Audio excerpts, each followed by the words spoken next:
It's kind of funny. A couple days ago, I made a TikTok talking about how we as NBA fans have sort of become too calloused to certain like absurd stat lines. I think we're in the era of a bit of like inflated numbers. And so with that, like a guy could put up like perfect example, like 50 points definitely doesn't mean what it used to. Even 60 points might not means what it used to. And so when I made that TikTok, I was thinking about it through the context of Wemby, because it feels like Wemby, even as a rookie, is putting up these insane numbers that group him with some insane legends. Again, only in his first season as a 19, 20-year-old, but we just don't give it the proper celebration that it deserves. And so that applies to Wemby, that applies to a lot of guys, but it also applies to a guy like Chet Holmgren, because last night against Utah in a win, 35 points on 12 of 18 shooting, 14 rebounds, 3 blocks, and 2 steals. Apparently, he was the first rookie since Shaq, or might have even been player since Shaq, to put up those numbers. Shaquille O'Neal to put up those numbers. That's insane, and yet it just felt like any other night in the NBA, whereas I feel like a decade ago that would have been like the headliner, like first year player puts up historic numbers in a win. And it's been like that for Chet all season. Like he's been so impressive. 17 points, roughly 8 rebounds, 3 assists, 2.5 blocks. The efficiency is there. 62% on twos, nearly 40% on threes as a rookie big man. That's insanely impressive. I think it's been also really impressive because guys like him with his slender frame, when they first come into the league, I think there's always that concern of like, is he going to be able to hold up physically going up against bigger opponents? I'm not even talking about just like, the Nikola Jokic's and Joel Embiid's, like really big guys, but just like naturally, like NBA players are just bigger and stronger than college guys, even like on the lower end of the scale. So just like, is he going to be able to hold up against them in a single game, but also like over the course of the season? Is that going to wear him down? And we're in towards the end of March, and it hasn't, and that's super impressive. It's also super impressive when you consider that he sat out all of last year with the foot injury, so you sort of wondered like, oh, is that going to hold him back at all this year? Like, is he going to have to like sort of play with some sort of like restraint or something like that? And that hasn't happened. He's just hit the ground running and hasn't really stopped since. And I don't think he's going to win Rookie of the Year. I just don't. That says nothing against him, but it says everything about Wemby, because I think Wemby, being the number one pick, super hype, generational talent, like it was his Rookie of the Year to lose, and I don't think he's done anything to lose it. And that's definitely unfortunate for Chet, because he is having a Rookie of the Year caliber season.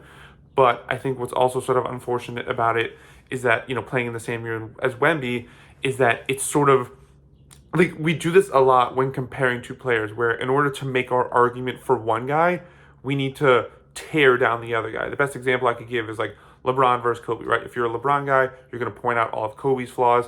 Kobe guy, you're going to point out all of LeBron's flaws. Like that's just how these arguments work, because that's how you sort of build the best argument. And it's such a shame in the Chet Wemby debate, because like I wish we could just say like, hey, they're both super good. Wemby's better, but Chet's also been insanely impressive for all the reasons I just said. Also, the fact that he's doing it on a winning team, I think, is super impressive. I think a lot of young guys, they come into the league, they don't necessarily know how to contribute to winning. I think it's a different environment. Like we've seen a lot. Like some guys, when they come into the league, they need something of like a blank canvas. Like I think James Wiseman is a great example of a guy who just like probably would have been better off if he just came in on a bad team and could just like figure out where he fits on an NBA court, get some reps in, get some raw reps in, to learn, to make mistakes, to just get comfortable on an NBA court without any sort of expectations. But obviously he got drafted to Golden State, and they were trying to win right away. But him having played only like 3 games in college, being 19, 20, like that just wasn't going to work for him.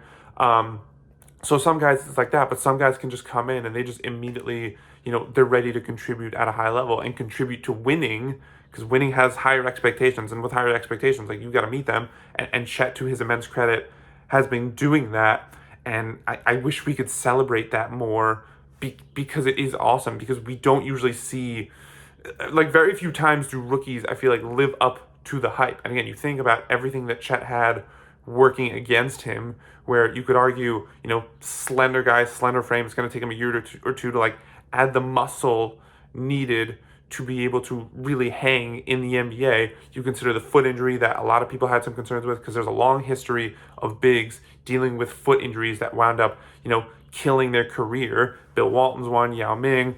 So you had those couple of factors. You also sort of wonder, like, hey, is he going to look as good on a Thunder team that already has plenty of pieces in place? Like, he was not a Victor Wembanyama who's coming into a team like that's his team. Everything revolves around him. Everything runs through him.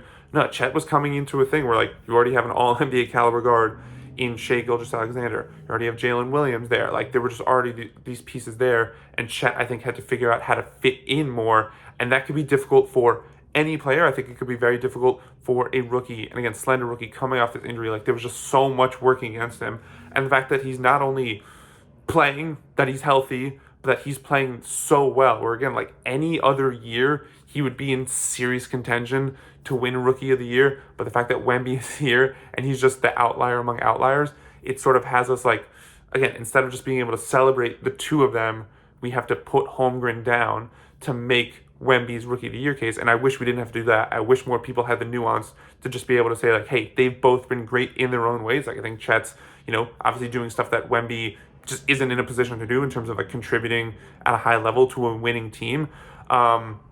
But obviously, like, NBA media, NBA fans don't work in that sort of middle ground. It has to be one or the other. But Chet's just been so incredible, and last night was just like another example how, and again, we sort of take these insane stats and performances for granted, which is like super unfortunate because we really shouldn't. I know we live in the inflated stats era, but that doesn't make the stuff any less impressive. That doesn't make, a 7-footer doing the kind of stuff he could do where he's super aggressive at the rim, but he could also shoot threes, but he's also still athletic, put the ball on the floor. Like, we shouldn't take that for granted. And so, yeah, Chet Holmgren is awesome, is basically my conclusion.